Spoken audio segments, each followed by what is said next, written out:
आज आहे 26 तारीख आणि आज आहे महाशिवरात्री. ओम नमः शिवाय. आम्ही गेलो एका जवळच्या मंदिरात जे होतं धानोरीमध्ये, आणि मी आणि स्वप्नील निघालो ऑफिसमधून थोडा टाईम काढून महाशिवरात्रीच्या दर्शनाला.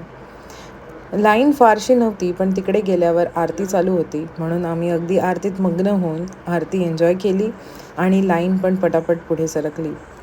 पुढे जात असताना कळलं की किती लोक इथे सेवाधर्म करत असतात, किती लोक इथे खूप मदत करत होते, हवन चालू होते आणि आम्ही मस्तपैकी एन्जॉय करत होतो.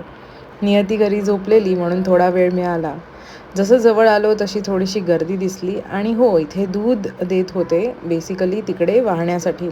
सो घरून दूध आणायची काहीच गरज नव्हती, इथे तीही व्यवस्था केलेली होती.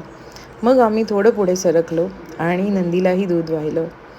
पुढे थोडंसं गेलो आणि तिकडे आपल्याला दर्शन करायला मिळालं. गर्दी होती म्हणून फार व्हिडिओ काढता आला नाही. पटापट आम्ही दर्शन घेतलं. इथे छानसं भस्म लावलं. मग तिथे छान छोट्या मुली आम्हाला टीका लावत होत्या आणि सुंदर असं छान आम्हाला ते साबुदाण्याची खीर आणि आपल्याला प्रसाद असं देत होते. त्यानंतर आम्ही बाहेर निघालो आणि साबुदाणा एन्जॉय केला. So happy Mahashivratri to all. Bye.